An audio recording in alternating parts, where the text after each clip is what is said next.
Tonight, we begin with a military operation that American officials have long feared, consistently underestimated, and silently hoped would remain hypothetical.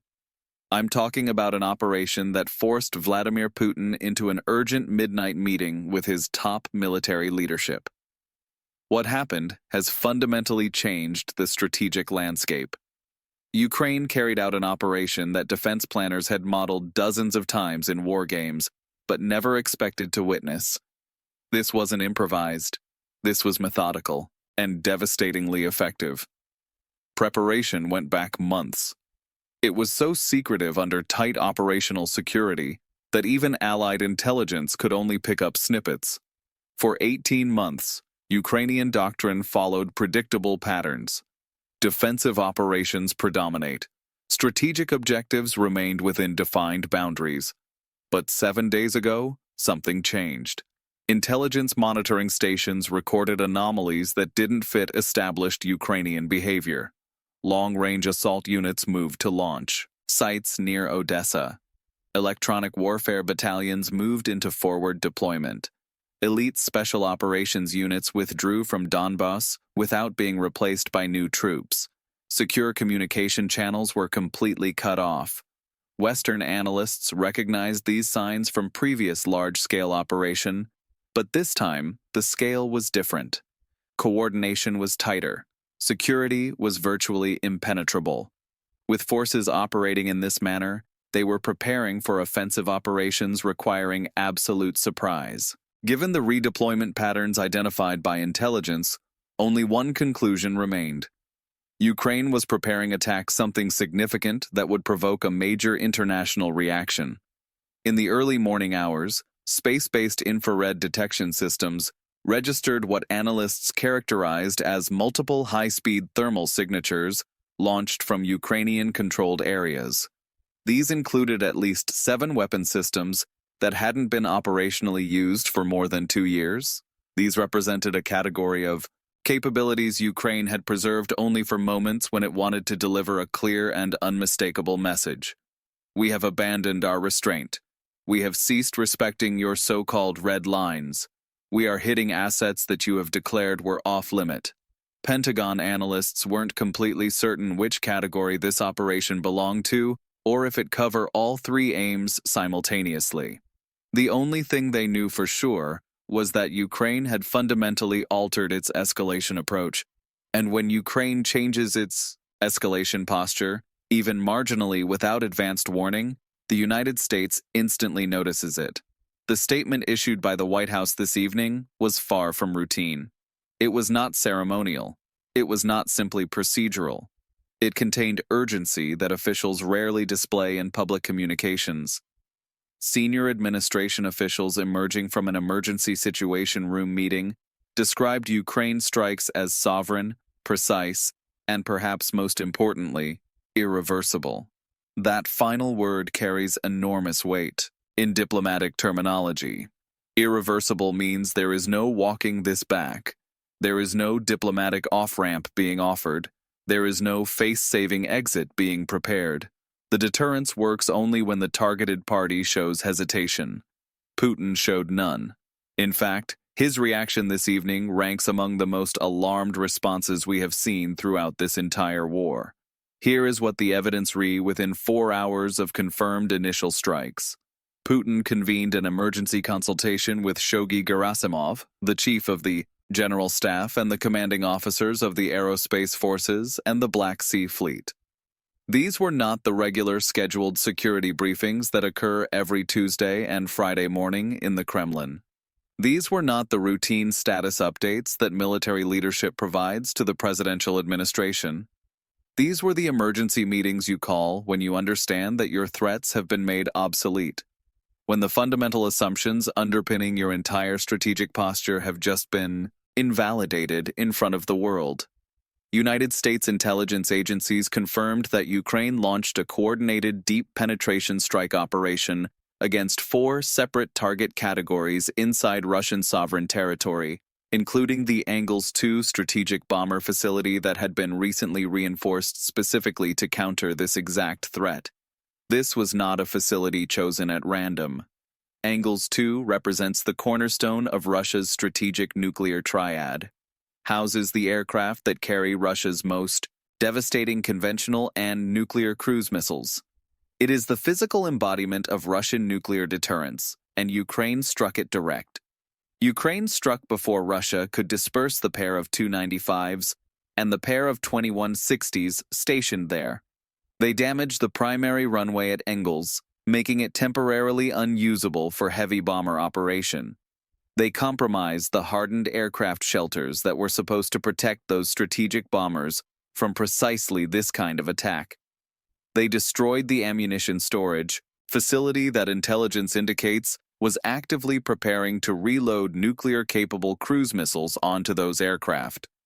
The timing of the ammunition depot strike is particularly significant because it suggests Ukraine had detailed intelligence about operational cycles at the base. They knew when the munitions would be most vulnerable. They knew when the protective measures would be at their weakest.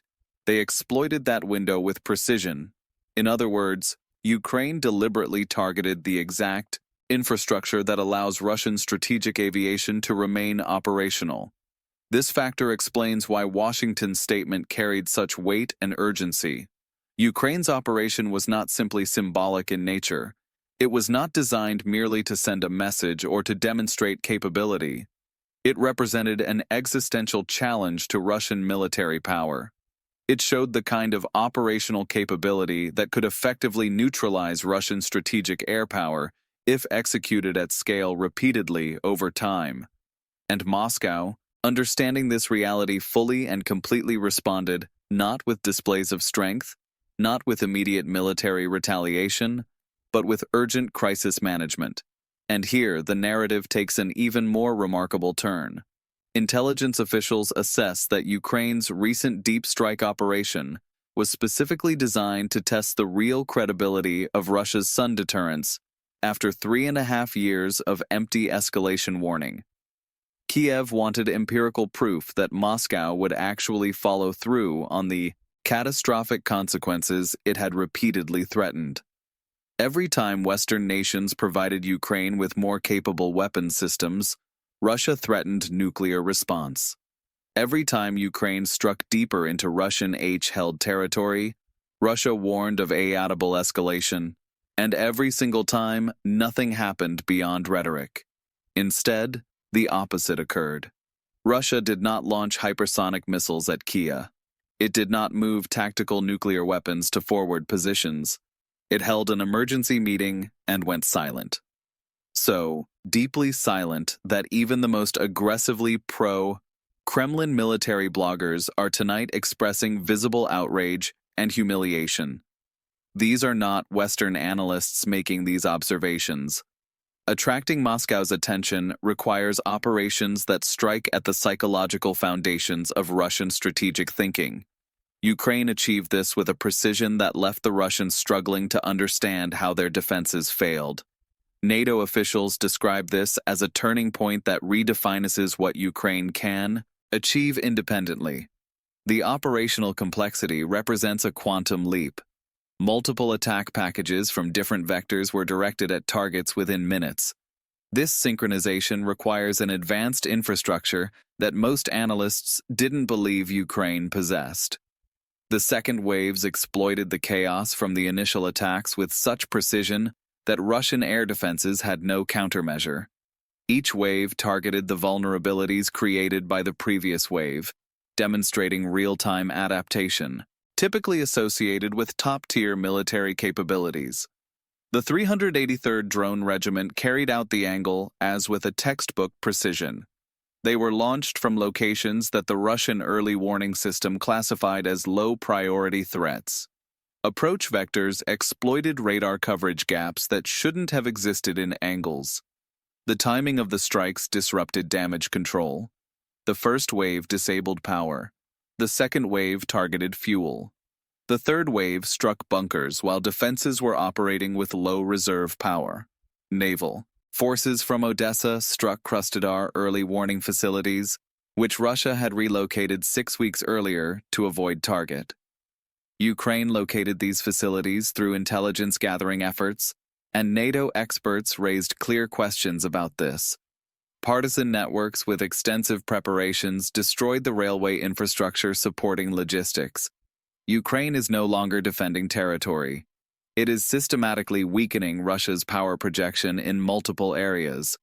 This represents a fundamental shift from reactive defense to proactive battlefield reshape. Strategic reshaping remains the sole objective that Putin has consistently tried to prevent since February. From the very beginning of this conflict, Putin's strategy has been built on one fundamental assumption that he could control the pace, scope, and geography of this war. That assumption has now been shattered. Remember how Putin calculated that Ukraine would collapse within 3 days? He genuinely believed that Ukrainian resistance would evaporate to the moment Russian forces crossed the border.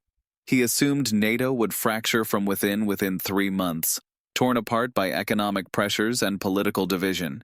He also believed that his nuclear threats would paralyze Western decision-making processes indefinitely, creating a zone of strategic paralysis that would prevent meaningful support for Ukraine. But tonight, the exact opposite scenario is playing out in real time before our eyes. Ukraine is displaying greater military capacity than at any previous point in this war, not less. NATO is showing more cohesion and unity than at any point since the end of the Cold War, not fragmentation. And Russia's nuclear threats have been completely exposed as hollow rhetoric, devoid of substance or credibility.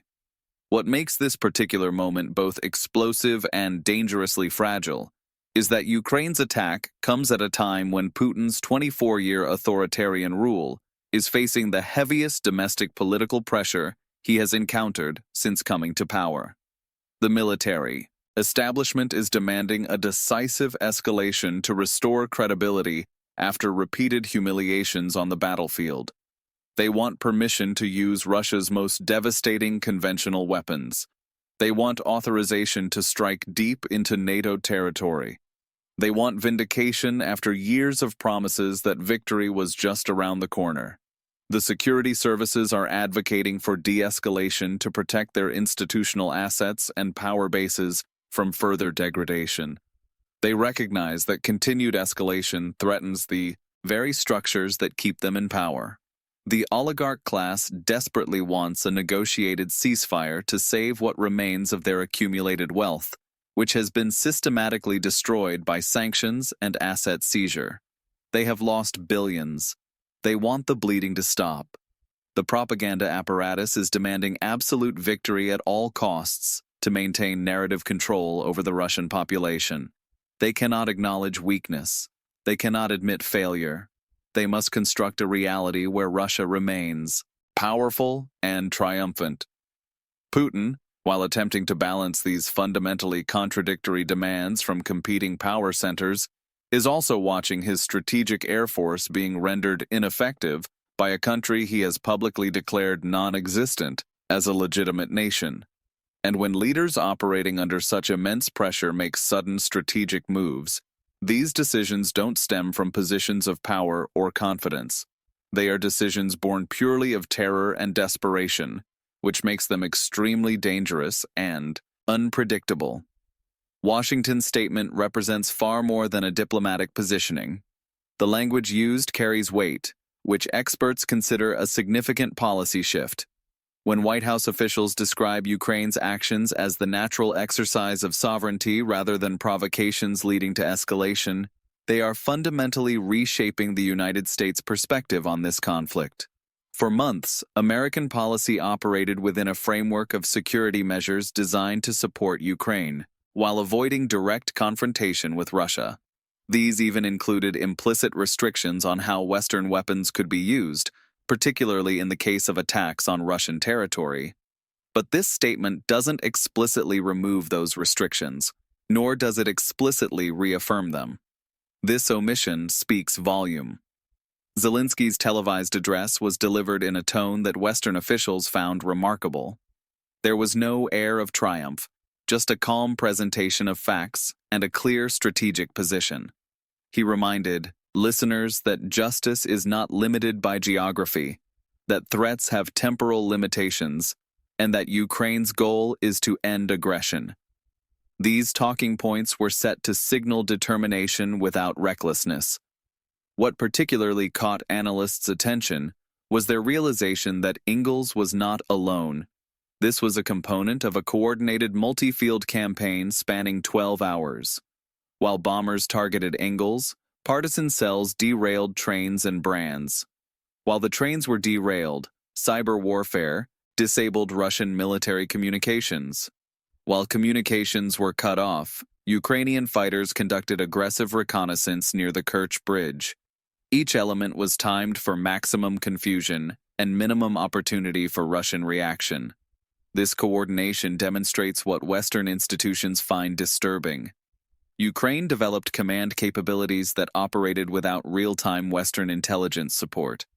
Ukraine established far more extensive intelligence networks within Russia than anticipated. Ukraine made strategic escalation decisions independently of Western advice. This third point keeps officials awake at night. If Ukraine can conduct operations of this magnitude without Western approval, what else can it do without consultation?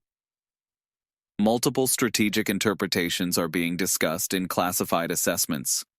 One framework suggests Ukraine is preparing for spring offensive operations, requiring the neutralization of Russian air power.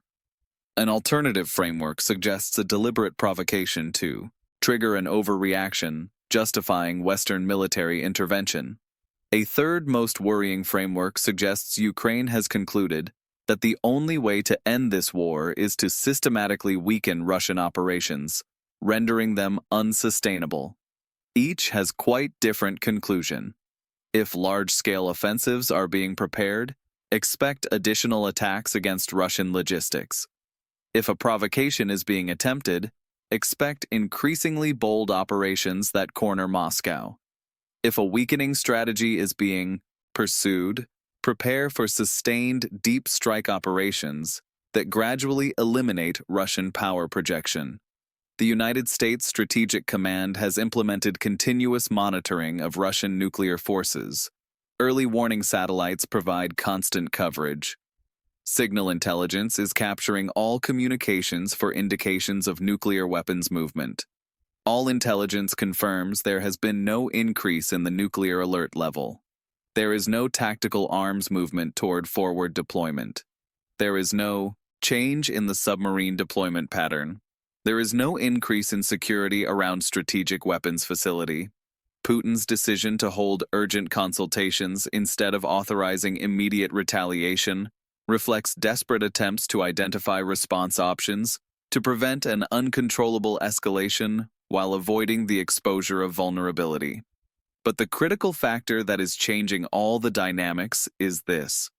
Ukraine is not waiting for Russia's negotiations. They are systematically accelerating the operational tempo. New attacks, sabotage operations, and cyber attacks are taking place every day. The message is clear and unambiguous. Geography provides no protection. Russian threats carry no weight. Operations in Ukraine will continue until strategic objectives are achieved. What unfolds in the next 48 to 72 hours will depend almost entirely on Putin's decision M and the actions he authorizes. If he lashes out with disproportionate retaliation, this moment will be remembered as the spark of a wider, regional war. If he does essentially nothing beyond rhetoric, Ukraine has demonstrated they are capable of finishing this conflict on their own terms. Tonight, for the first time since this long-running war, Vladimir Putin truly appears cornered with limited option. The Kremlin remains silent, disturbingly silent. And when the Kremlin exhibits this quality of silence, it indicates they are frantically calculating, reconsidering their position, and realizing something they never wanted to acknowledge. Their red lines have evaporated. Their threats lack substance, and their war just came home to Russian territory. For months, Western officials operated under a framework of escalation management. The concern was never whether Ukraine could strike Ethan to Russia. The concern was what Putin would do in response. Would he use tactical nuclear weapons? Would he attack NATO supply lines? These fears created a ceiling on what Ukraine was permitted to do with Western-supplied weapons. But today, Ukraine demonstrated something Washington has been reluctant to acknowledge. This ceiling was always artificial. It was maintained not by Russia's capabilities, but formerly by the West's concerns. And the moment Ukraine decided to break this ceiling, it disappeared. What we are witnessing now is the result of that breakthrough. Russia did not resort to nuclear weapons. It did not attack NATO. It held a meeting and fell silent. Tonight we are left with profound questions. Will Russia retaliate in ways never seen before? Will a cornered Putin make decisions that will take this conflict beyond Ukraine's borders? Will the West finally provide Ukraine with all the capabilities it has demanded for years? These are unanswered questions for now, but the evidence suggests that answers will come soon. Stay tuned for updates. Good enough.